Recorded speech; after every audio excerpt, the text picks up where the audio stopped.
Every photo I took had the same face in it. I noticed on a Tuesday night. I was on my couch, half watching a show, scrolling through my camera roll.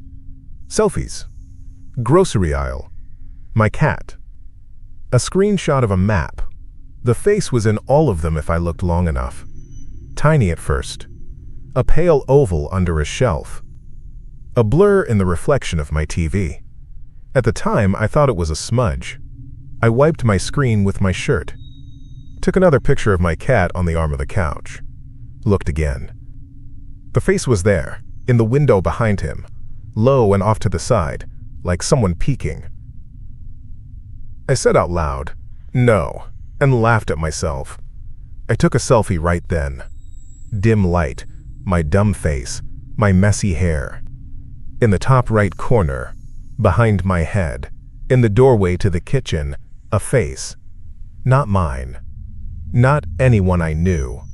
Eyes open too wide. Mouth almost closed. Flat. I zoomed in until the pixels broke. It was still a face. I went through older shots, thinking I just hadn't noticed. It was there. In my Sunday brunch pic. In a bus stop shot I took for a funny ad. In a screenshot of my bank app. The face was in the left edge of the screenshot, like it had been printed on my phone itself. I stared at that one for a long time. I held the phone out at arm's length. I set it down and walked away.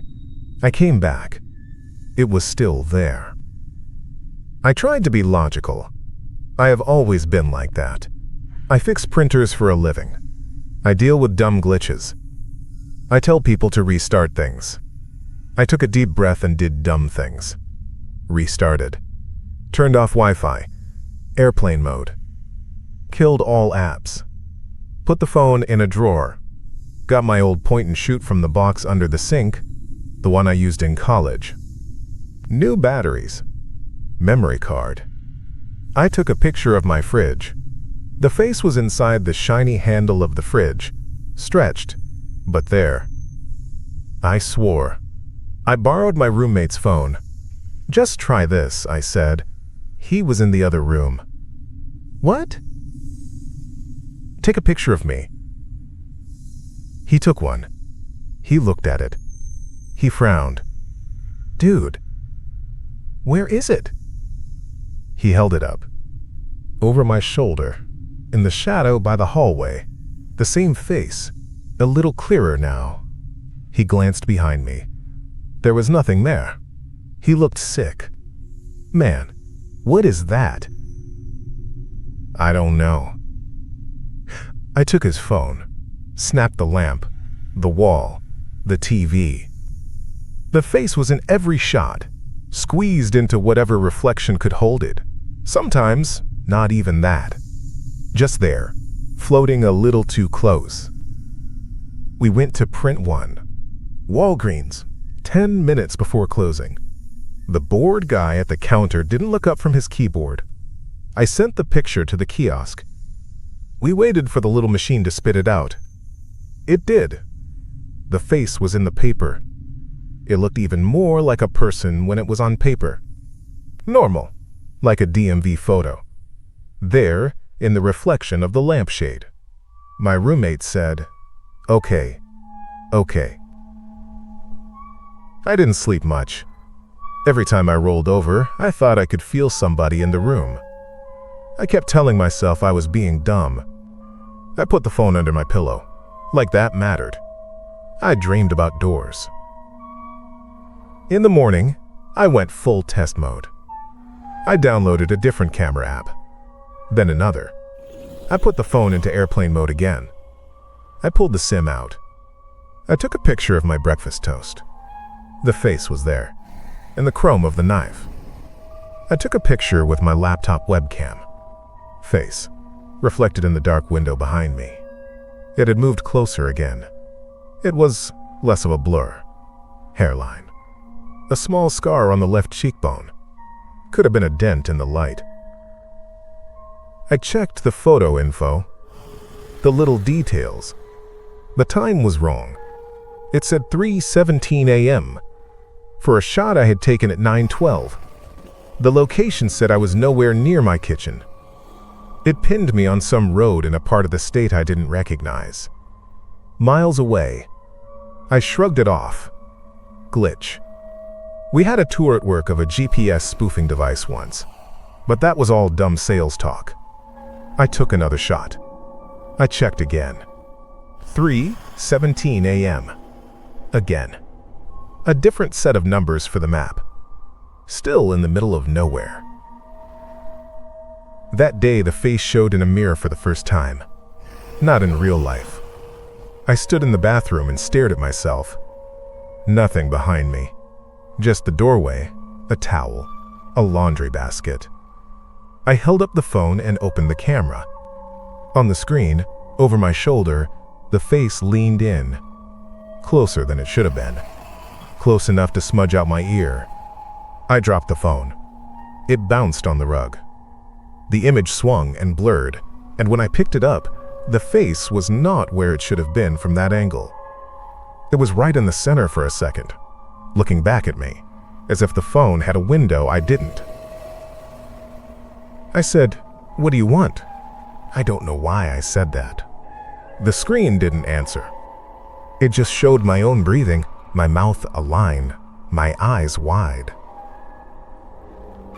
Work was hell. I couldn't focus. I printed out a test page and saw the tiny face and the reflection on the test page itself, like it had been photographed in and out. I kept checking my phone, then putting it face down.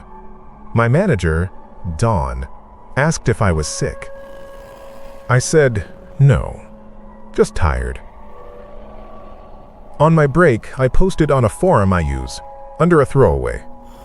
Weird photo issue. Same unknown person in every shot. Not a glitch. People laughed. Some told me to get help. One guy, username Benji41, said, "Check EXIF. Is it 317? Are you seeing chords along 25? My heart jumped. I wrote back, "Yes, 317. Chords change every night. What is this?" He didn't reply. I clicked his profile. Last activity 5 years ago. I went down a rabbit hole then. I found an old thread in an archive site. It had dead images and broken links and heated arguments. Someone had posted pictures with a face like mine. Same jawline. Same expression. People had circled it in red. The OP said the timestamps were wrong. They mentioned coordinates. The link to the map was dead, but the numbers were plain text. I typed them into my phone. It pinned a spot out past the city. A highway interchange with one of those tiny service roads and a gas station with a weird name I remembered passing once when we took a detour years ago. After work, I drove there. My hands shook at stoplights. It was getting dark. The GPS took me off the Highway 1 exit early and rerouted along frontage roads. I passed a field with hay bales wrapped in white plastic. I passed a boarded-up diner. I pulled into the gas station because my tank light pinged, and because I needed to look at anything normal. The cashier looked like he wanted to be anywhere else. I bought a coffee that tasted like cardboard. Outside, the air smelled like wet dirt. The wind had that flat sound you get out there. The coordinates from my newest photos were a little different. A few hundred yards down, across from the gas station, there was a cross with fake flowers. It was where the shoulder widened at a bend. People had left candles and notes in plastic. The cross had a name. Matthew. Someone had written, "Come home," in marker on a small white ribbon. There was a soggy teddy bear with one eye missing. It looked old. The wood of the cross was gray. There was a flyer stapled to the post behind it, protected with plastic. The missing person photo looked like the face in my phone. The same scar on the cheekbone. The same mouth. He was younger in the flyer. Full cheeks. The date was from 8 years ago. I felt hot and cold at the same time. I stood there with my coffee and the sound of trucks going by. The wind kicked my jacket. I got my phone out and took a picture of the memorial. I wanted proof, I guess. The face was not in the memorial. It was in the live view, closer, filling a spot by my ear. I flinched and dropped the phone. It slid into the gravel. My hands were shaking. I picked it up and wiped dust off the lens on my jeans. "Okay," I said. "Okay, I see you." On the way home, it kept nagging at me. There was something about this bend, this gas station, that diner, the Flyers date. I missed my turn and had to loop back onto the highway. The sky was black now. The headlights made long lines. At the next red light I remembered it, sudden and clear. Years ago, I had driven this way late at night after helping my sister move. I was tired and mad at her for not labeling boxes. It was raining, that light rain that smears on glass. I came up on a line of brake lights. An accident. Patrol cars weren't there yet. 2 cars had hit and spun. One was against the guardrail. That bend. The same bend. People were out of their cars standing in the rain, holding their phones up like a mirror of stars. I had done what people do. I pulled slow. I stared. I took one picture through the windshield because I wanted to send it to my group chat with some stupid comment. My wipers made a squeak. My phone buzzed. I dropped it, or I thought I did. The line moved. A guy came up the shoulder with his hazard lights on trying to get around, and someone yelled, and I moved on with the flow, and then it was behind me. I remember thinking, I'll send it later. I never did. I don't know why. I forgot. I told myself it was none of my business. I didn't call. I didn't send anything to the police because I didn't want the hassle. Sitting at that red light, with that roadside cross still in my rear view, I felt a weight sit behind my lungs. I pulled over in a liquor store lot and just sat there. I went through my old cloud backups by year, thumbed through the tiny thumbnails from that month. There, the rain on glass, the smear of a taillight, the tilt of a car that looked wrong. It made my mouth go dry.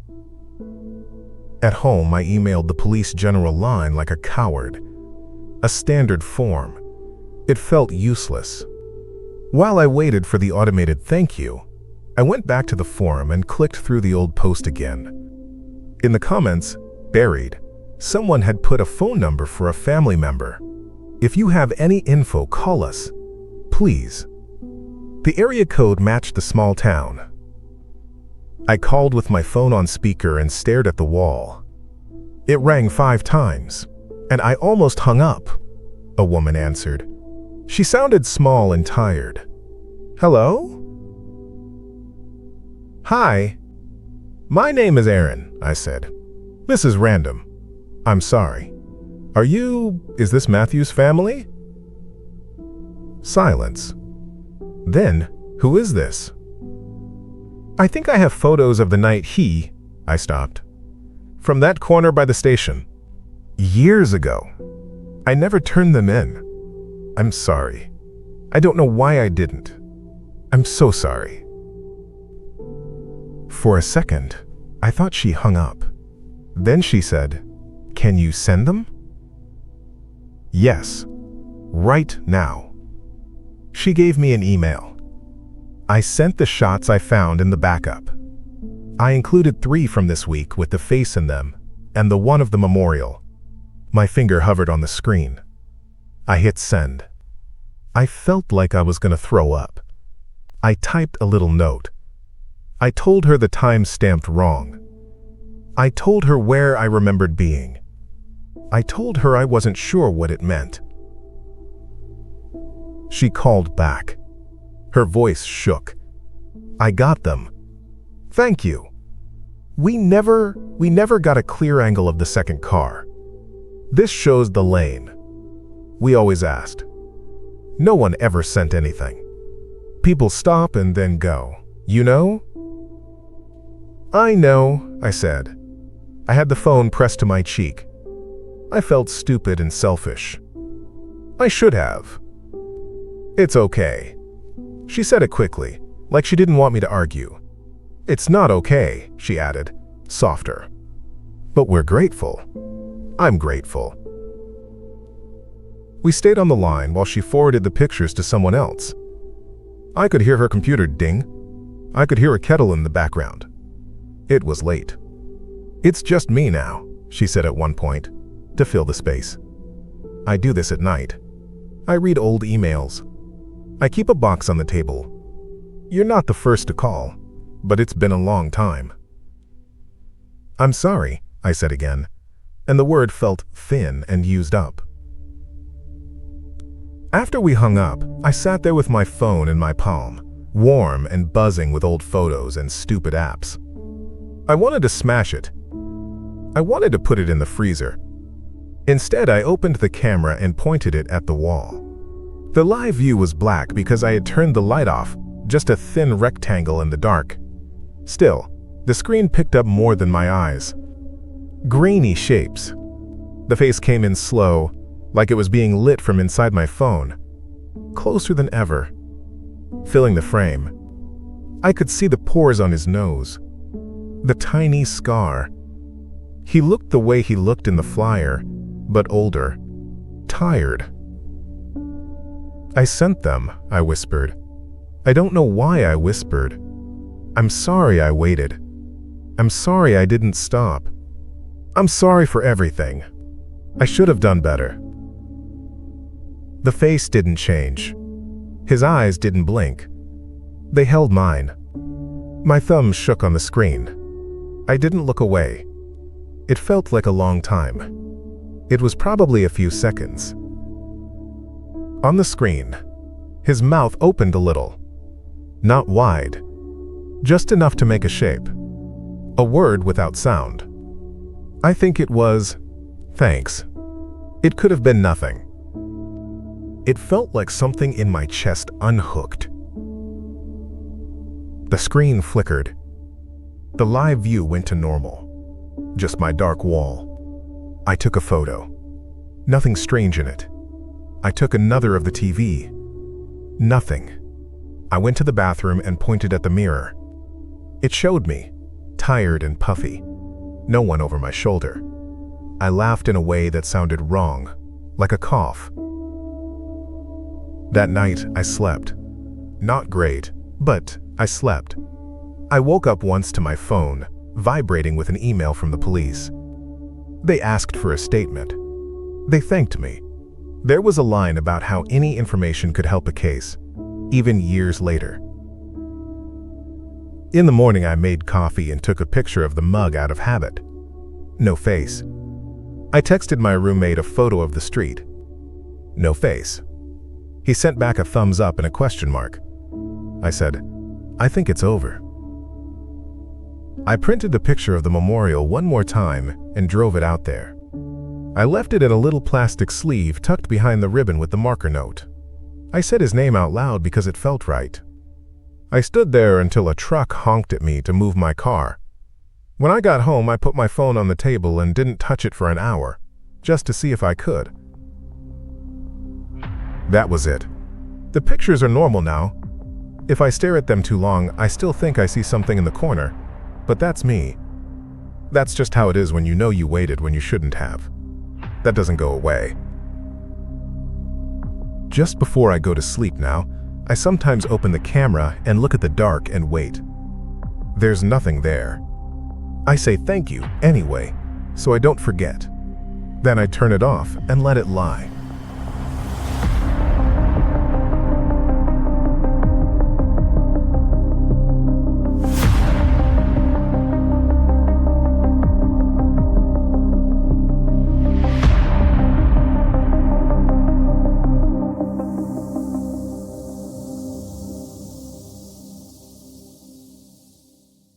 I hope you liked this one, and if you did, prove it. Hit that like button, subscribe, and make sure you come back for more. It takes a second. and it really keeps this channel breathing. There's another story waiting. You should probably watch it before the lights flicker again. See you in the next one.